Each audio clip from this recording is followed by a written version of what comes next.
Bien, bonjour à toutes et à tous.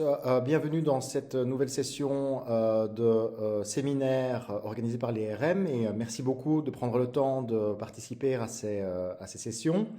Mon nom est Nicolas Bourguignon, je suis chercheur travaillant actuellement au sein de l'unité de recherche en psychologie et en facteurs humains du département LIFE au sein de l'École royale militaire. Et ma tâche, ainsi que celle de mon collègue Arthur Prével aujourd'hui, sera de vous donner un aperçu de certaines des recherches que nous effectuons au sein de cette unité, tout en rappelant bien entendu qu'il ne s'agit ici que vraiment d'une portion de toutes les activités de recherche ayant lieu au sein de cette unité. Nous espérons que nos collègues auront l'opportunité de présenter leur intérêt de recherche et leurs travaux à l'occasion de futures sessions organisées par l'IRM. Alors en matière d'activité, justement, les activités de recherche qui se déroulent au sein de notre unité sont très très diverses. Il s'agit d'activités qui touchent de près ou de loin aux questions de la psychologie et des neurosciences militaires. Ces questions concernent notamment l'optimisation de la performance, la prise en charge et l'étude des traumatismes de guerre, des questions d'éthique et de prise de décision ou encore de psychologie organisationnelle. Ma présentation portera principalement sur les questions d'optimisation de la performance, tandis que la présentation de mon collègue Arthur Prével sera davantage axée sur la prise de décision et ses corrélats neuronaux en matière d'éthique et de prise de décision morale. Donc je vous propose de rentrer dans le vif du sujet de ma propre présentation. Donc celle-ci en fait touche à une caractéristique que l'on peut vraiment considérer comme étant fondamentale au métier de militaire, c'est-à-dire la coopération. En fait, on regarde un petit peu toutes les circonstances dans lesquelles les militaires sont amenés à travailler.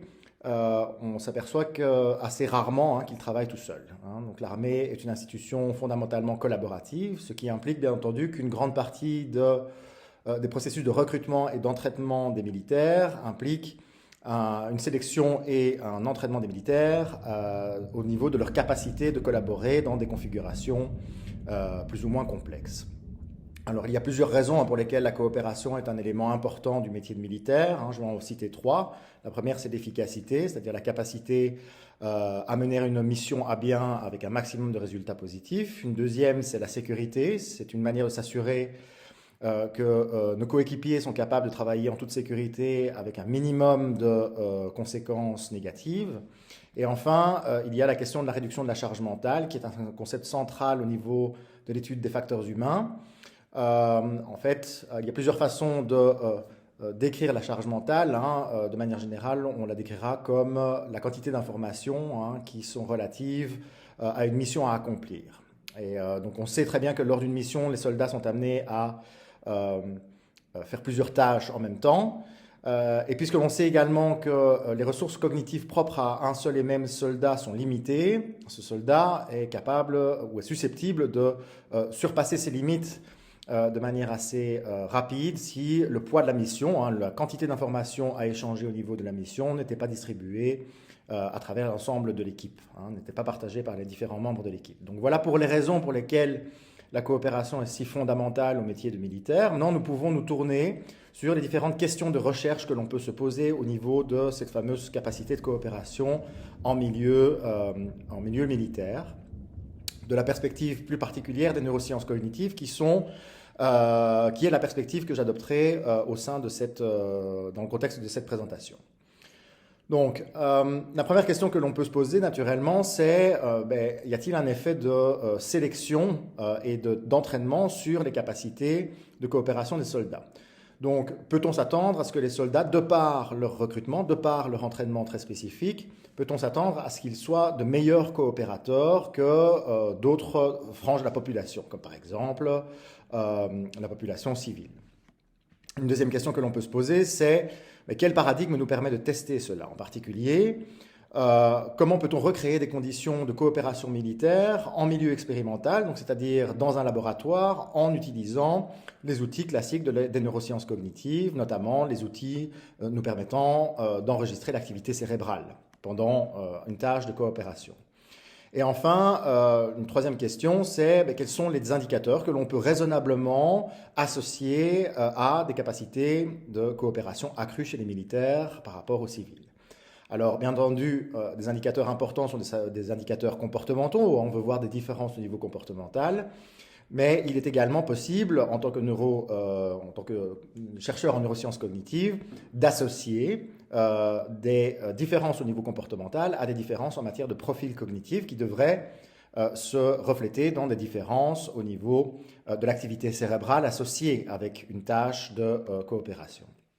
Alors, pour pouvoir aborder l'ensemble de ces questions en une fois, nous avons développé le paradigme que vous voyez illustré sur la photo ici. Alors bien entendu, nous sommes très loin des circonstances classiques de coopération militaire. Nous sommes ici là, dans un concept beaucoup plus expérimental, c'est-à-dire artificiel et simplifié, mais vous verrez que ce paradigme, aussi artificiel soit-il, a été suffisant pour mettre en lumière des différences quand même assez importantes en matière de coopération entre les soldats, entre les membres de la société militaire et les membres de la société civile.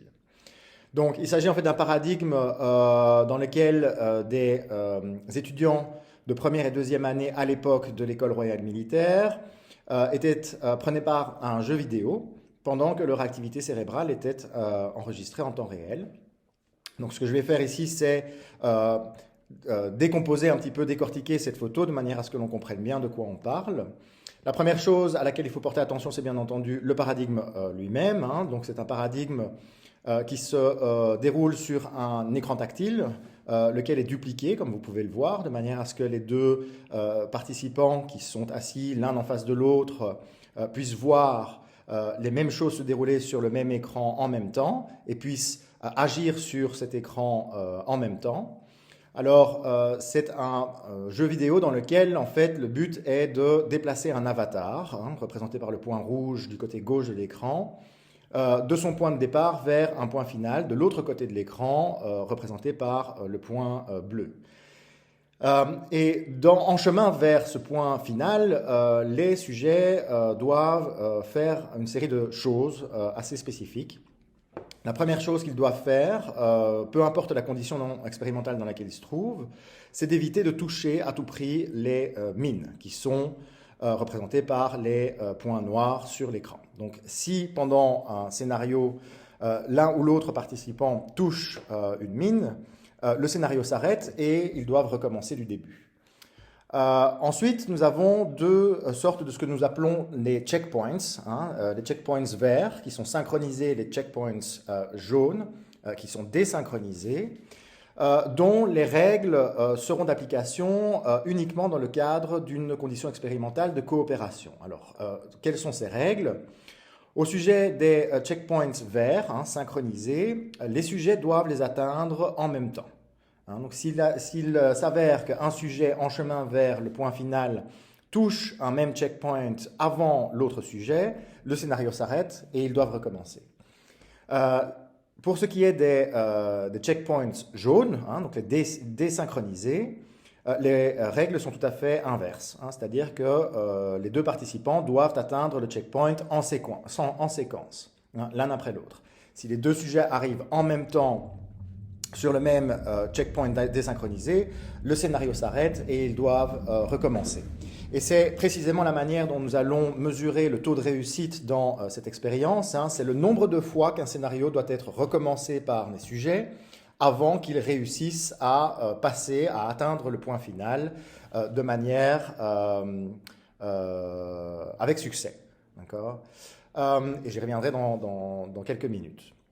Alors, nous avons deux grandes conditions ici. Nous avons une condition de coopération dans lesquelles les règles des checkpoints verts et jaunes s'appliquent et une condition de contrôle, ce que l'on appelle la condition solitaire, où seules les règles gouvernant les mines vont s'appliquer. D'accord ? Donc, l'une de ces deux conditions, la première, est précisément destinée à tester la capacité des participants à coordonner leur action de manière à atteindre un but commun.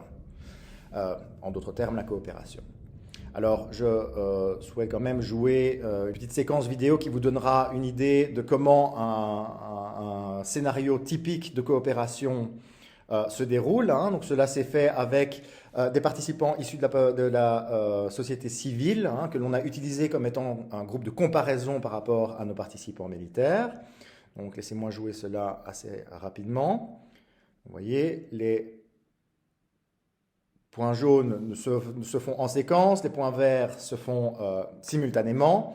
Et ici, nous avons l'exemple d'un scénario réussi, hein, donc c'est-à-dire le point final a été atteint, le scénario est terminé, on passe à un autre scénario. Il y a 30 scénarios par condition, donc c'est-à-dire 30 pour la condition coopération, 30 pour la condition solitaire. Et à chaque nouveau scénario, la configuration des mines, le nombre et la configuration des checkpoints sera différente, de sorte que l'on est dans une situation nouvelle à chaque fois. Bien, alors maintenant nous pouvons passer à la deuxième partie de notre paradigme, hein, celle qui concerne la partie imagerie cérébrale. Donc comme vous pouvez le voir, nos sujets sont équipés de bonnets, hein, un peu particuliers. Ce sont en fait des bonnets d'électroencéphalographie ou EEG qui nous permettent d'enregistrer l'activité cérébrale de nos sujets alors qu'ils participent à la tâche. En fait, cette idée d'enregistrer l'activité cérébrale de deux sujets en même temps ou plus en même temps pendant une tâche a reçu un nom, c'est le nom de hyperscanning, qui est une méthode en fait qui a reçu de plus en plus d'attention de la part des chercheurs impliqués ou intéressés dans la dynamique des comportements collectifs tels que par exemple le fait de jouer de la musique ensemble ou de s'engager dans une conversation ou autre. En fait, c'est une technique qui a été utilisée dans bon nombre de techniques d'imagerie cérébrale. On aura souvent subdivisé ces techniques d'imagerie en deux grandes catégories. Hein. Donc, nous avons d'une part les imageries hémodynamiques qui nous permettent d'identifier les régions du cerveau spécifiquement impliquées dans telle ou telle tâche. Et puis nous avons les méthodes électromagnétiques qui nous permettent d'enregistrer l'activité électromagnétique du cerveau pendant la participation du sujet dans la tâche. Alors il y a plusieurs choses que l'on peut essentiellement mesurer grâce à l'électroencéphalographie. Hein. La particularité ou la signature cérébrale qui va nous intéresser ici, ce sont les différentes ondes électriques générées par le cerveau pendant la participation du sujet dans la tâche. Alors comme vous pouvez le voir, ces ondes, il y a plusieurs ondes différentes. On va souvent les dénommer au travers de lettres grecques, hein, gamma, bêta, alpha, theta, delta.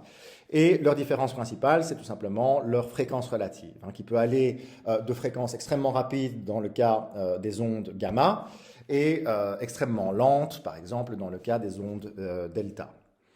Il y a un très grand effort de recherche fourni actuellement en neurosciences cognitives d'essayer d'interpréter la signification fonctionnelle de chacune de ces ondes dans le traitement cognitif. C'est-à-dire que l'on a essayé de voir dans quelle mesure telle ou telle onde est impliquée dans tel ou tel système cognitif recruté pour l'accomplissement de telle ou telle autre tâche.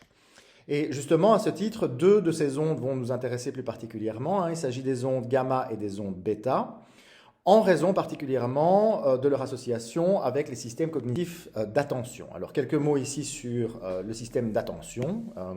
Alors, l'attention, c'est un système, en fait, un concept clé en neurosciences cognitives et en psychologie, hein, puisqu'il s'agit d'un système cognitif recruté dans plus ou moins l'ensemble des tâches conscientes. Hein. C'est cette attention qui nous permet notamment de sélectionner l'information qui sera pertinente pour l'accomplissement d'une tâche et d'ignorer l'information qui ne sera pas pertinente à l'accomplissement d'une tâche. Donc, notre postulat de base ici, c'est que bien que l'attention soit recrutée dans bon nombre de tâches conscientes, celle-ci sera d'autant plus nécessaire dans des tâches de coopération. Pourquoi? Parce que lorsque nous coopérons, nous devons non seulement prêter attention à ce que nous faisons nous, mais nous devons également prêter attention à ce que notre coéquipier, notre partenaire fait. Hein, ce n'est que par cette conjonction de systèmes attentionnels que l'on peut parvenir à une mission de coopération réussie. Alors, ce qui est intéressant, en fait, c'est que les recherches en neurosciences cognitives nous ont permis de faire une distinction entre deux types de systèmes attentionnels en fonction des ondes cérébrales qui y sont associées. Notamment, d'une part, nous avons l'attention dite bottom-up en anglais, qui est un système automatique d'attention par lequel nos actions seront principalement guidées par les stimulations sensorielles extérieures. D'accord ? Donc c'est une sorte d'association stimulus-réponse, hein, du même type que l'on voit dans le cas de conditionnement. Ce n'est que par exposition aussitôt à un stimulus sensoriel bien particulier que nous allons agir de manière assez automatique. Par ailleurs, nous avons un système attentionnel qui sera plus cognitif, c'est le système attentionnel dit top-down, qui par contraste avec l'attention bottom-up sera davantage guidé par non pas ce qui se passe à l'extérieur, mais par nos propres états mentaux, nos intentions, nos buts, notre volonté d'agir et de contrôler nos actions. Et ce système attentionnel sera davantage associé aux ondes bêta, tandis que le système attentionnel bottom-up sera davantage associé aux ondes gamma. Alors non seulement on pourra faire une distinction en matière neurophysiologique entre ces deux systèmes attentionnels, mais on peut également faire une distinction en matière de temps de réaction à certaines stimulations en fonction du système attentionnel auquel on a affaire. Notamment, le système bottom-up étant beaucoup plus automatique sera associé à des temps de réponse beaucoup plus courts, beaucoup plus rapides. Tandis que le système attentionnel top-down, étant beaucoup plus cognitif, donnera lieu à des temps de réponse qui seront plus lents, plus intégratifs, plus lents. Alors, ce qui est intéressant ici, c'est de remarquer le lien presque direct, immédiat, qui se fait entre la vitesse des ondes cérébrales associées à chacun de ces systèmes et la vitesse du temps de réaction au niveau comportemental. Plus rapide dans le cas de l'attention bottom-up, beaucoup plus lent dans le cas de l'attention top-down. Alors, avec ça en tête, on peut revenir à la question principale de notre recherche. Peut-on s'attendre à voir un effet de sélection, de recrutement et d'entraînement sur les capacités attentionnelles des militaires? Alors, en matière de la participation, au niveau de la participation de nos participants dans l'expérience Landmine, comment cela peut-il se traduire? J'en parlais il y a quelques minutes. Ce à quoi on s'attend, qui devrait refléter une performance de collaboration accrue chez nos militaires par rapport aux civils, c'est un taux de réussite beaucoup plus élevé chez nos militaires par rapport à nos civils. Ceci devrait se traduire davantage par un nombre beaucoup plus petit de tentatives de scénarios par rapport aux civils. Donc, ils n'ont pas à s'y reprendre à autant de fois que les civils pour pouvoir réussir un scénario et passer au scénario suivant. Mais au niveau temporel, ceci se traduit également par un temps beaucoup plus court passé à résoudre chaque scénario chez les militaires par rapport aux civils. Donc ça, c'est en matière comportementale. Qu'en est-il du cerveau? Eh bien là, nous avons deux cas de figure. Dans un premier temps, on peut essentiellement associer des performances accrues de coopération chez nos militaires à une utilisation beaucoup plus importante du système attentionnel bottom-up, ce qui devrait bien entendu se traduire par une prépondérance beaucoup plus importante d'ondes gamma chez les militaires par rapport aux civils. Une autre possibilité, c'est qu'une meilleure coopération dépend essentiellement d'une plus grande utilisation du système attentionnel top-down, beaucoup plus cognitive, beaucoup plus stratégique. Auquel cas, la prédiction se renverse. Nous nous attendons à voir beaucoup plus d'ondes bêta chez les militaires et beaucoup plus de gamma chez nos civils. Je tiens à porter votre attention sur le fait que l'une de ces deux prédictions est davantage en cohérence avec la prédiction que l'on fait au niveau comportemental, puisque nous nous attendons à ce qu'il y ait une performance beaucoup plus rapide au niveau comportemental chez nos militaires. Tandis que si jamais on devait poser l'hypothèse qu'une meilleure coopération chez les militaires dépend d'un système attentionnel top-down, celui-ci devrait être fondamentalement plus lent. Donc, essentiellement, la prédiction selon laquelle on utiliserait davantage le système attentionnel bottom-up est davantage en cohérence avec la prédiction que l'on fait au niveau comportemental. Alors, je passerai les détails, croyez-moi sur parole pour le moment, je suis à votre disposition pour répondre à vos questions si vous en avez à ce niveau-là, mais la région du cerveau dans laquelle nous nous attendons à avoir davantage beaucoup plus de ce contraste entre bêta et gamma entre nos militaires et nos civils, si nous avons raison de nous attendre à cette distinction, c'est au niveau antérieur du cerveau, le cortex préfrontal, qui est un élément crucial de notre cerveau impliqué dans le contrôle attentionnel, que celui-ci soit top-down ou que celui-ci soit bottom-up. Donc nous allons rapidement résumer la méthodologie de nos études. Au niveau des participants, nous avons testé 20 paires d'étudiants première et deuxième année de l'école royale militaire, c'était il y a 1 an. Et nous avons également, en plus de cela, testé 24 paires de sujets contrôle issus de la société civile, appareillés avec nos participants militaires en termes d'âge, de niveau d'éducation, autant de facteurs qui nous permettront essentiellement de distinguer nos deux groupes exclusivement sur la dimension militaire ou civile. Et en matière de conditions, donc il n'est pas forcément nécessaire de rappeler ça dans le détail, mais nous avons cette fameuse condition solitaire où seules les règles qui concernent les mines s'appliquent, tandis que la condition de coopération est la condition clé, puisque c'est celle-là qui va nous permettre d'évaluer la capacité de coordination et de coopération chez nos militaires.